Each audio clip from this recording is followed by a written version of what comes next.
Nature Matters. My name is Debbie Clark, and I will be your host for the show today. I'd like to thank you so much for taking the time to look at our program today.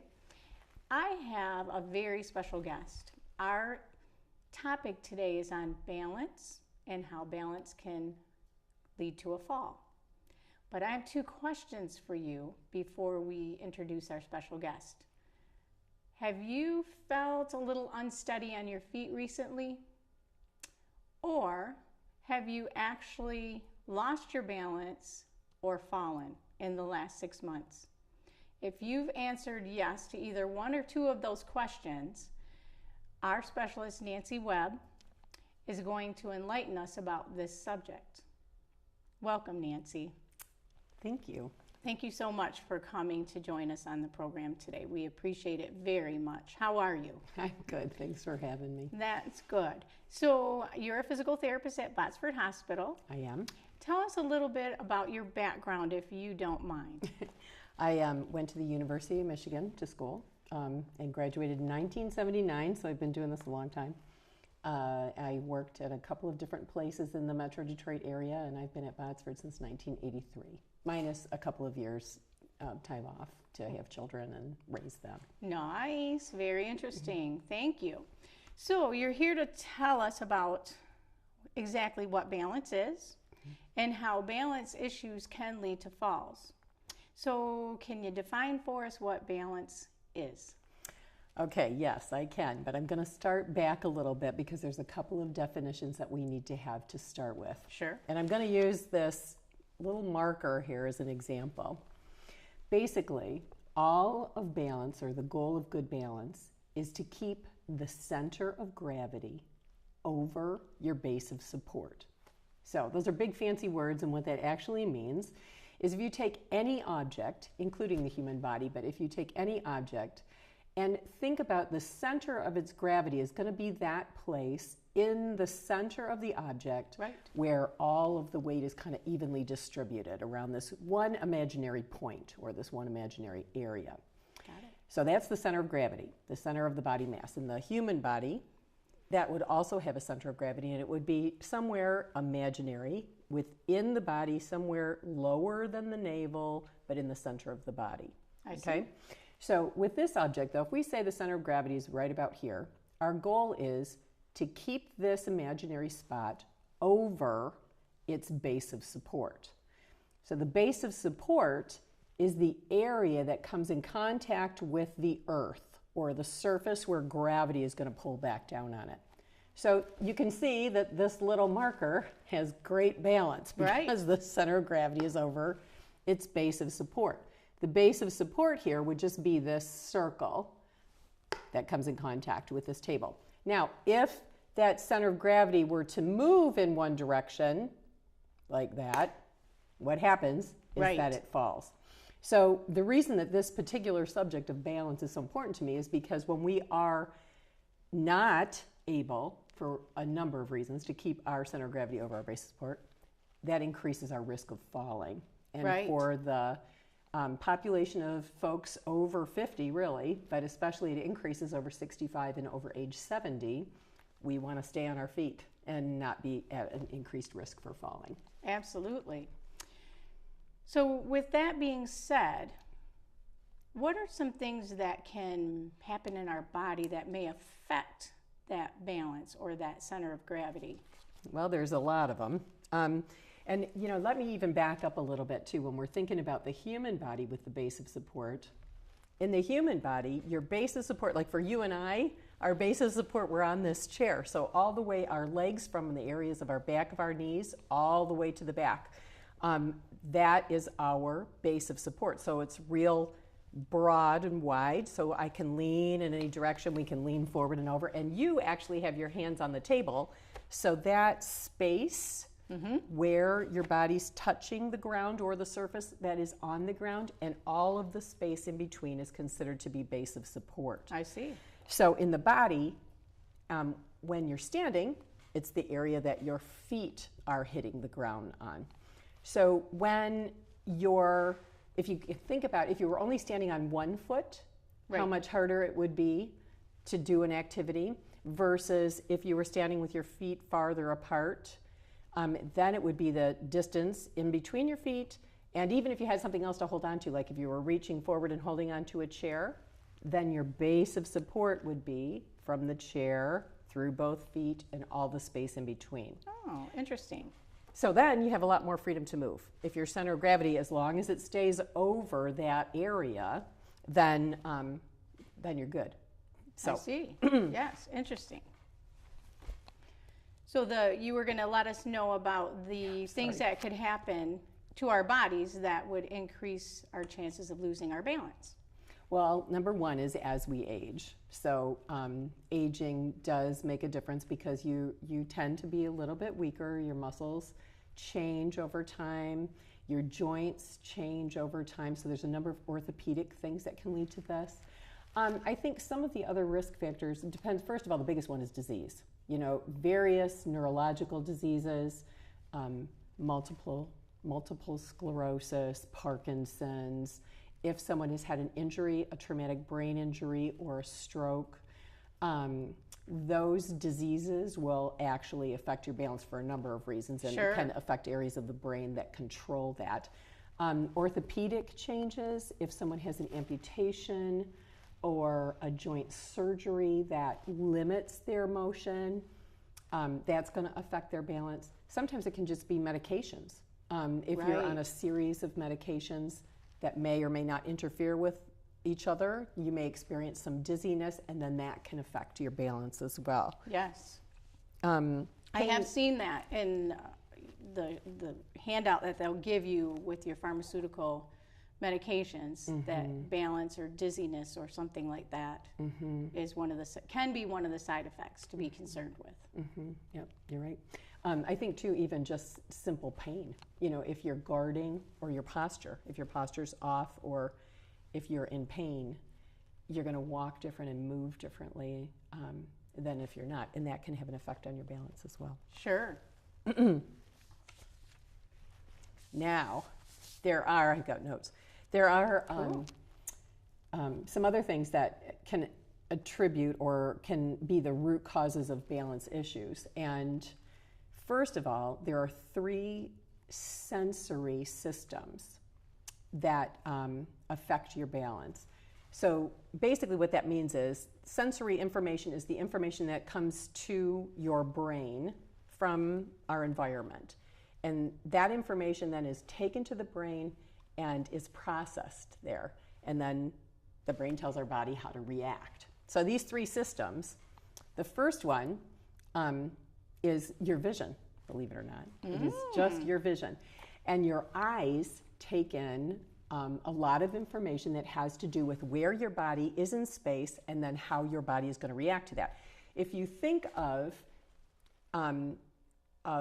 maybe, you know, when you reach down to look under the table and you take your eyesight down and come back up, your eyes are kind of upside down. You're viewing the vision, or the things around you are upside down. So that information goes to your brain, tells you to, you know, kind of right yourself. Sure. Another way that I think this describes a little bit more is people will talk about falling more often in the dark. And you think, well, of course, or in poorly lit areas. Well, of course, they're not able to see what's on the floor or something that's kind of sticking out. That's true. That's an example, though, of the information that's coming in through your eyes to help you stay on your feet, you know? Okay, right. This is here, that stumbling over something that can cause a fall prevention is going to be having good eyesight. So practically speaking, before I get there, another common complaint that I hear are people will feel off balance if they're walking where there's a lot of chaos. Like, think of walking down a New York City street. Oh, right. So you're kind of walking forward. The traffic's going in both directions. So you've got both directions. There are people walking this way. You're walking this way. So it looks like the buildings are moving. There's traffic. There's people. And that's a lot of information coming to your brain about where your body is in space. So people will report increased stumbling in those environments too. Right, I can see why. And there's lots of distraction as well, so it's hard to kind of keep your eyes on what you're doing. Sure. And I think we're focused mainly on people who are walking, as opposed to just standing still. So practically speaking, in a couple of these environments, number one, it's very important for older people especially to have their vision checked on a regular basis. If you wear glasses, wear them. And at least once a year, it would be beneficial for you to see an eye doctor. Right, I just heard that yesterday when I had my father at the eye doctor, that seniors should have their vision checked at least once a year. Yeah. Because there may be changes that you're not even aware of, so that's ideal. Another is a lot of folks have to get up in the middle of the night to use the restroom. If their hallways don't have night lights or they're poorly lit, that can throw off even just their own sense of steadiness. Plus, you're just getting up out of bed after having been asleep, and you're not as alert, perhaps, as you would be normally. Sure, so I can see that. Having access to a light that you can pull or push, a button that lights up the whole room or the pathway between your bedroom and the bathroom, right, is going to be helpful and beneficial. Night lights, I think, are a great idea, just in case you can't put the light on, but a light that can light the full room would be and ideal. watch where you put your slippers. Yes, exactly. And we'll get to some of this, I think, a little bit later, but just the idea of keeping that pathway clutter-free is going to be important. In our own house, I can tell you. And some of the other ideas too, if you are if you're one of those people that does find you get dizzy when there's a lot of busyness around, like the busy street, for example, I recommend doing your errands when it's not as crowded. Go earlier in the morning or later in the evening. Sure. Or perhaps take a friend with you, someone that you can hold on to, or whatever. If you use an assisted device like a cane or a walker, maybe when you're going to be going into a downtown area, it would be beneficial for you to use that as well. And then, yes, there's one other thing. But the whole thing about assisted devices, as you use a cane or a walker, you're widening your base of support. So that allows more room for your center of gravity to move safely. So when you're using the walker, you've got a lot more space now to be safe. So it's just a good thing to go ahead and do that. The final thing with vision, if you have visionary problems, is being able, if you have to go out and it's busy and you have to go, if you think of ballet dancers, when they spin, they fixate on one spot on the wall. And they do that spin where they turn around and they snap their head so they can look back at that spot again. Oh, interesting. If you're walking down a busy street, if you just find something to focus on ahead of you,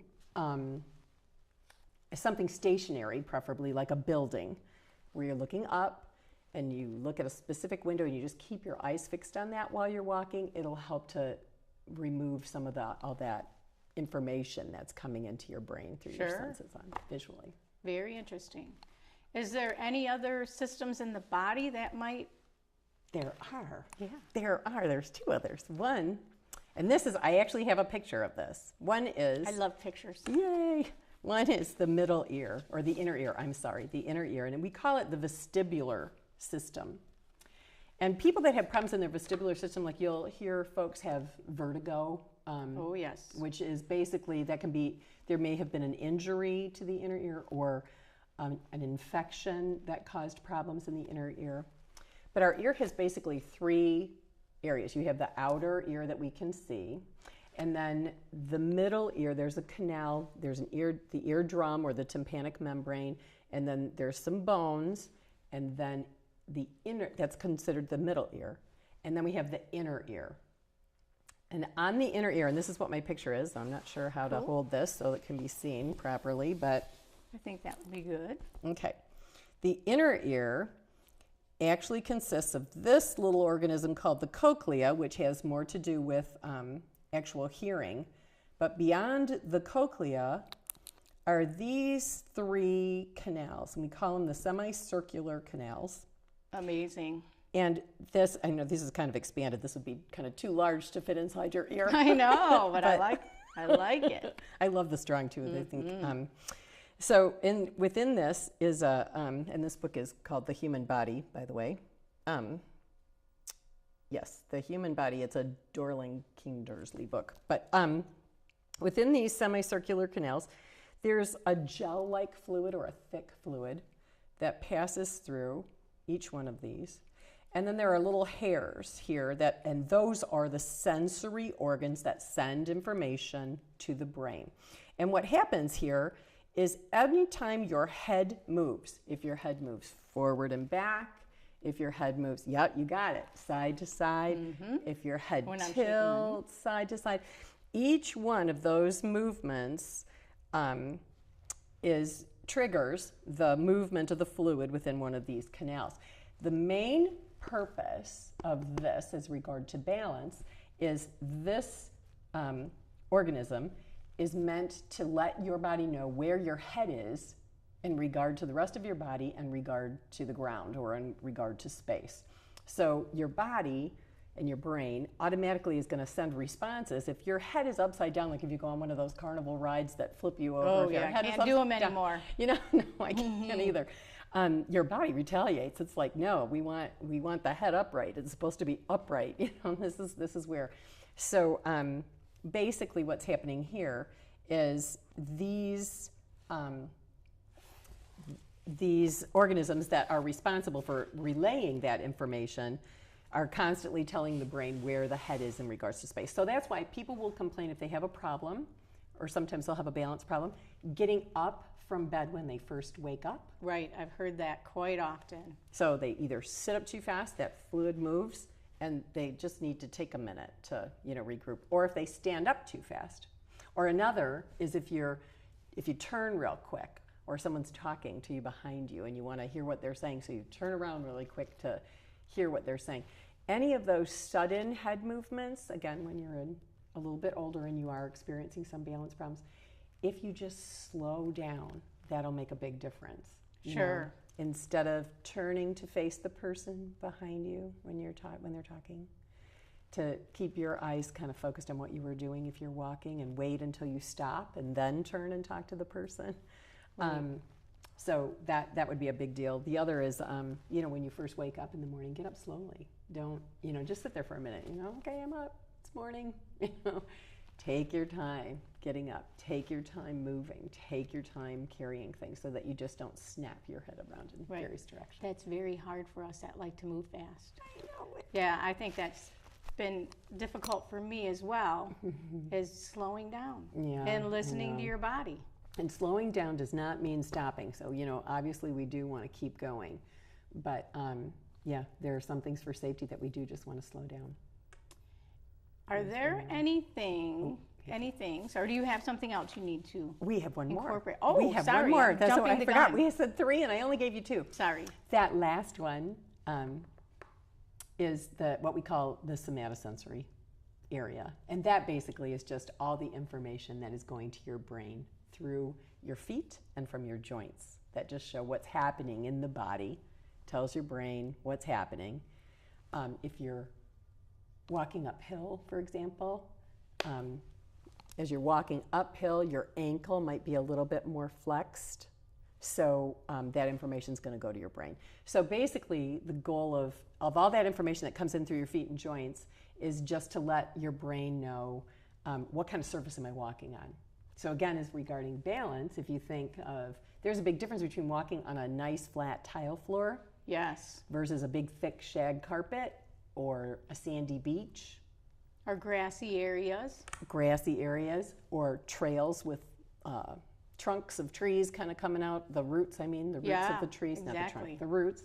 And a big one is ice, so that aspect of walking on those different surfaces, all that information goes to your brain of, and we all know that we walk much differently on ice than we would. Oh, yes, very gingerly, especially for those that have a whoosh really quick and fallen and become hurt. Yeah, exactly. Anything else to add to that before I ask my next question?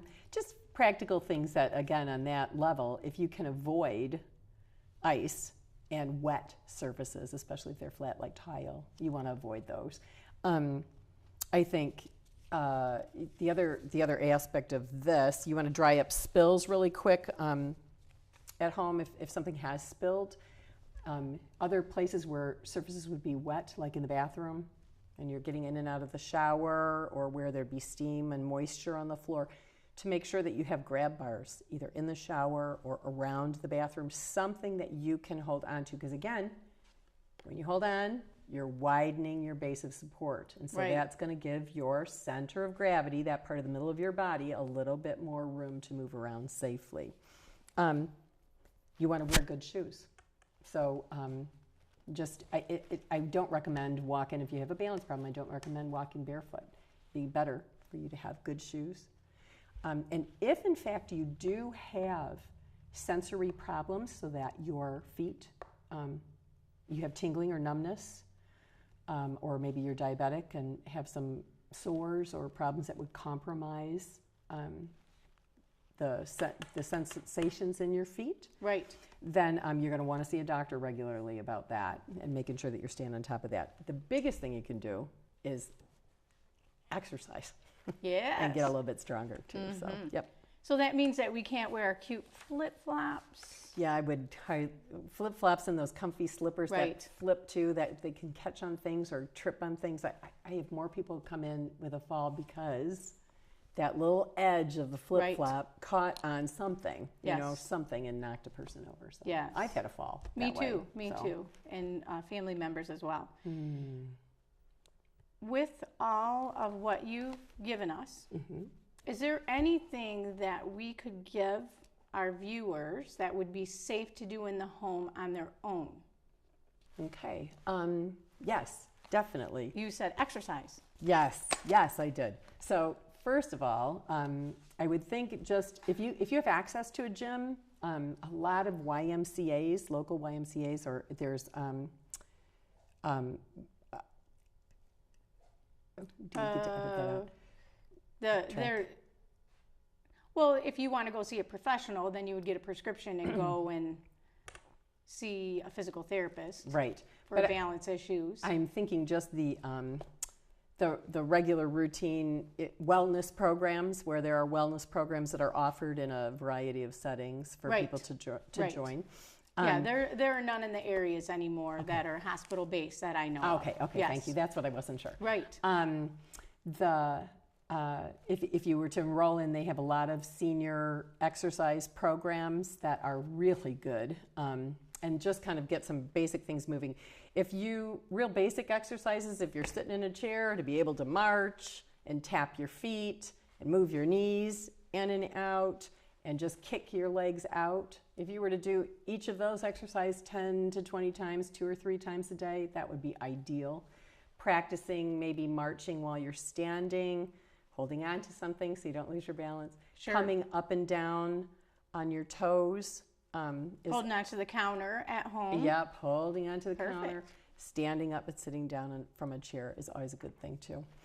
I think when you're walking, some things that you can do practically to improve your balance as we get older, and again, our hip joints change and they're not as mobile, so our legs come a little bit closer together. So people walk like they're almost on a tightrope, where their base of support is very narrow. So if you can keep telling yourself wider steps, keep your feet wider apart, because again, a wider base of support is going to make safety and jobs easier, and less chance of falling or less risk of falling.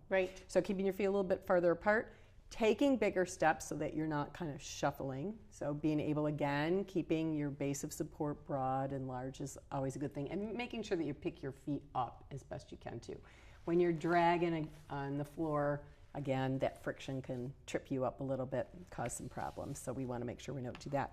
Nancy, thank you so much for coming. Oh, yes. I'm sure we all can agree that we've heard some very good information regarding, number one, we all know what our balance is now, and number two, how we can prevent those falls. And certainly, if you have fallen or you have any issues where you're concerned, please go see your family doctor, your internal medicine doctor, and get their professional opinion as well. And at this time, I'd like to thank you for watching our show, and we'll see you soon.